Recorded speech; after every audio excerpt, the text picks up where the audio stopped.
Jamelia, do you see it with your girls, that pressure? It's really funny. Only, I would say, in the last 6 months have I noticed that my eldest, she's 14, has started to become just obsessed, particularly with celebrities and what they're wearing and what fashion they're into.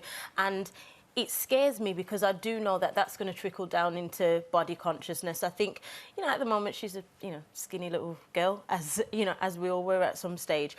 But I feel that she's now, you know, she wants to dress like them, and I mean, okay, at the moment she's obsessed with Kylie and Kendall Jenner, and I'm just kind of like, I don't know, it worries me because they live an unattainable life. They live something that is not normal for the vast majority, and I think she's constantly bombarded not only with images of them, you know, you've got things like Snapchat and Instagram, and even each other. They're trying to outdo each other by looking perfect in pictures. But is that part of the teenage experience? I mean, haven't teenagers always had... Is it worse now? It is worse because we have much more... There are many more outlets for them to, you know, for them to have the ability to see these things, whereas when I was younger, it's probably just magazines. Now you've got, as I said, that you've got the internet, Instagram, Snapchat, selfies, listen, everything. Last week we talked about banning iPhones and smartphones and banning tablets till people were teenagers, and there's been a lot in the papers about this, and I've written about this. Of course, if you did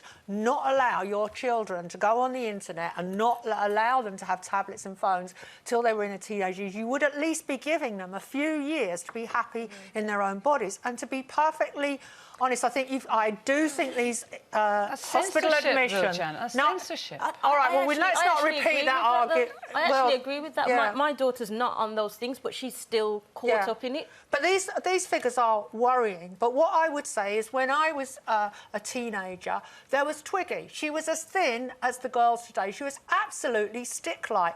And our role models in the 60s were really, really thin. And did you feel pressure to conform? No, I did not feel pressure to conform. I thought, you know, now we are talking about pressure all the time. And in fact, we're loading the pressure on kids by talking about it continuously. It's not helped by the fact that all television channels broadcast food programmes every day of the week, day and night. You can't turn the TV on without someone making a meal. And now we've got all these glamorous chefs who are women who are all really, really thin. The latest celebrity chefs are girls in their 20s doing superfood and, you know, all this food. And it's all a focus on food everywhere you look. So I'm more concerned about that than about glamorous celebrities, because I think that's just as iniquitous that we, as a nation, are completely obsessed with what I call food pornography. Yeah, that's not true, actually. I mean, we've all got to eat. I mean, I think...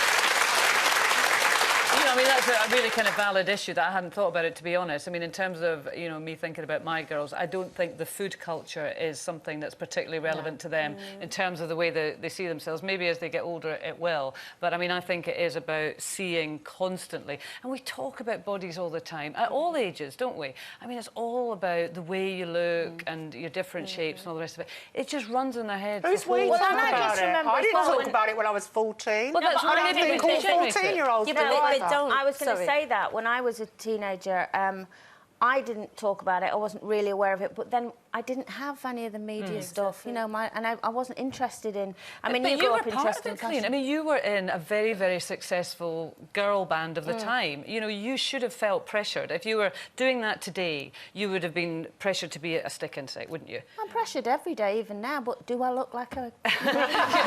You're fighting it well. You really are. But I mean, when you were like a 15-year-old and you were sort of doing all these shows and things like that, did you think, oh my God, I need to look like?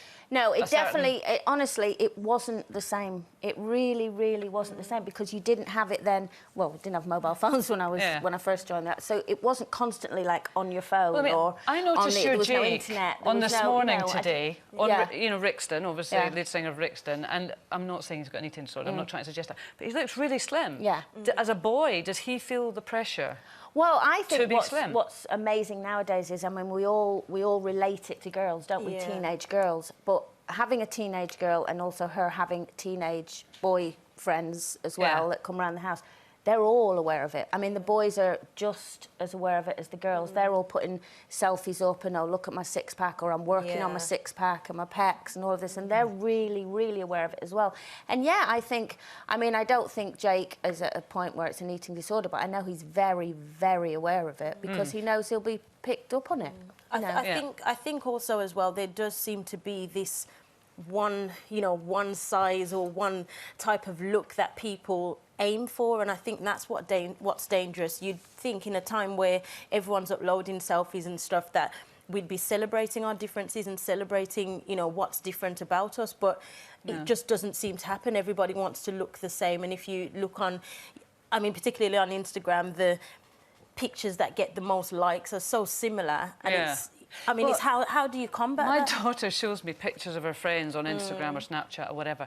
I can't tell the difference between any of them. I mean, she says, that's Amber, that's Sapphire, that's whatever their names are. That sounds terrible, but I can't tell the difference because they're all doing that. If it came into my house, I would the selfie reduces everyone to a big head and a tiny body.